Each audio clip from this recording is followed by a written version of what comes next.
छूटल coaching college कैलू न तब से भेंट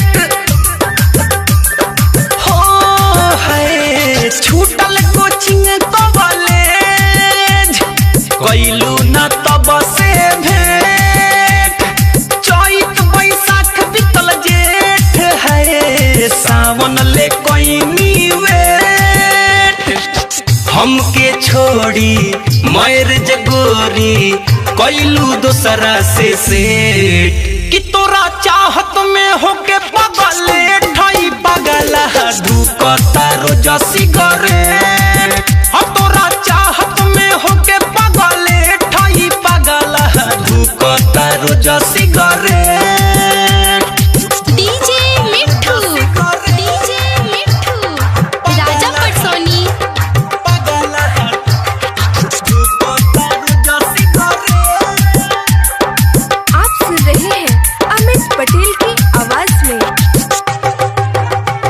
नैना के ऐसन देलू बेमारी, दिल में बेचैनी के रोग हो। केहू गजेड़ी केहू शराबी, कहता गाँव भर लोग हो। नैना के ऐसन देलू बेमारी, दिल में बेचैनी के रोग हो।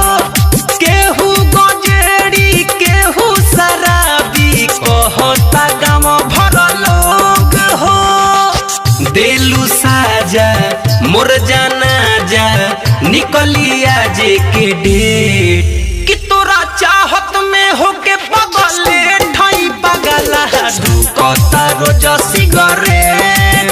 तोरा चाहत में होके पगले ठई पगला धुकता रोज सिगरेट।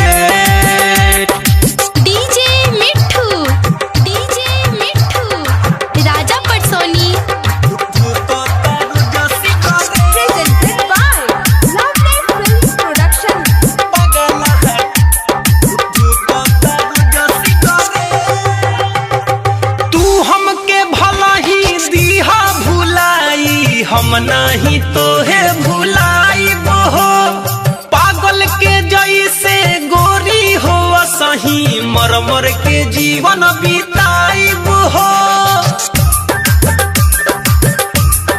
हाँ तू हमके भला ही दीहा भुलाई, हम नहीं तो है भुलाइब हो। पागल के जैसे गोरी हो सुना मर मर के जीवन बिताइब हो। रे हर जाई के लगाई हमारा चाहत के रेट। तोरा प्यार में होके पगले ठई पगला धुकता रोज सिगरेट। तोरा चाहत में होके पगले ठई पगला धुकता रोज सिगरेट। छूटल कोचिंग कॉलेज कैलू न तब से भेंट।